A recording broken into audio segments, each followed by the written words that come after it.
Welcome back. So what are the benefits of impacts other than destroying all of civilization and humanity should a large impact occur? Well, let's take a look. So let's talk about the beginning of life. I'm talking about the first signs of life on planet Earth. Extraterrestrial impacts could have pre-staged the beginning of life. So when we're talking about the beginning of life on Earth, I'll talk more about this in some of my other classes, but we're talking about, when the Earth first formed about 4.54 billion years ago, it wasn't for at least a billion years. There was no living forms of life. Then single-celled organisms, simple bacteria, single-celled organisms finally evolved. And that was really it for another 1 or 2 billion years before simple multicellular organisms evolved, which eventually evolved, and we are where we are today. So what I'm talking about, the beginning of life, and the very beginnings, when that single-celled bacterial life started. So how could impacts have helped that, or pre-staged, or set up that beginning of life on Earth?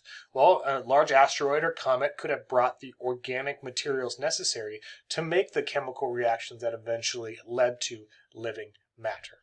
So maybe there was some material that came upon one of these things when it slammed into Earth that wasn't there before. The impact also, early impacts could have provided a good jolt of energy, heat, that led to the development of complex molecular structures necessary for life.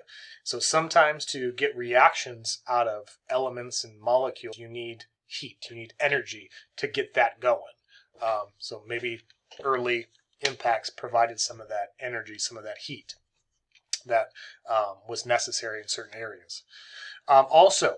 It's possible that a significant portion of the water itself, present on Earth today, could have arrived in the form of an ice-laden comet that melted upon impact. Remember, comets are asteroids covered in ice. So if we're talking about a large enough comet or multiple comets hitting Earth, that ice, when it hit Earth, would have melted and could have, then be the source of the water from which our planet is now known for. We are the water planet. So, there's a number of things, a number of ways that asteroids or comets could have set up Earth to eventually have life on it. As far as benefits now, I guess, or after the beginnings of life. So, when if impacts occur in oceans or big bodies of water, you can create mega tsunamis. So, tsunami from ocean impacts could bring nutrients back into the ocean as the water goes up on the land and comes back out into the sea, bringing some nutrients. So that could be a benefit to Earth. Impacts on land can create craters that can become freshwater lakes. And we'll look at some of those in lab. And we'll look at and identify some of those in lab. So you're creating new habitats. So there are a number of modern benefits to Earth and the organisms on Earth outside of just humans. It also allows for species to go extinct, which I know that's bad, but in order for other species to reign. In fact, the death of the dinosaurs led to the thriving of mammals. So that's good. We wouldn't be here if it wasn't for the dinosaurs dying off and the mammals taking over. So thank you, asteroid, for Chicxulub and whatever else was going on Earth at the time. So tourism. Think about all the people that go to a meteor crater and how expensive it is and how much money they make. So it does create jobs as well. Plus, meteorites have different uses. When we find this material, they're expensive. A lot of people want them for a number of different things. Scientific data is just one of them. Decoration, religious symbols, magical weapons, watches, jewelry, all kinds of fun stuff.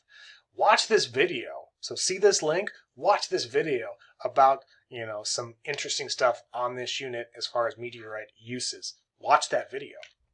Oops. But let me just kind of give you a summary. So again, scientific data helped us figure out the age of the solar system, the age of Earth, what the early solar system looked like, a number of different things. So great scientific usage of meteorites.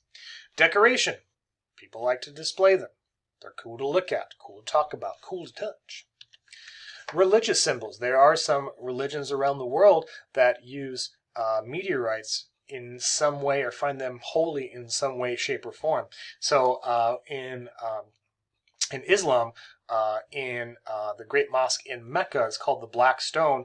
They believe part of it, the cornerstone, is a meteorite, and in the religion of Islam, they believed that this rock was given to Adam from God in order to ensure atonement and forgiveness for sin. So they think it's a religious symbol. And then same with the Willamette meteorite in the Clackamas tribe up in Oregon. The tribe believed that the Tamanoos, or sky people, gave it to them for healing and cleansing. And here it is right here. So meteorites are also seen as religious symbols. They're used as magical weapons. In fact, so this dagger right here, this knife, this dagger, was actually found in the tomb of King Tutankhamun. Not Tutankhamun, King Tut. It's not pronounced Tutankhamun, it's Tutankhamun. So this dagger, which the blade is made out of a polished meteorite. So, and they believed that this blade was magical. I mean, why wouldn't this rock fell from the sky? Why wouldn't it be magical? So in any case, this knife was found in the tomb of Tutankhamun, King Tut.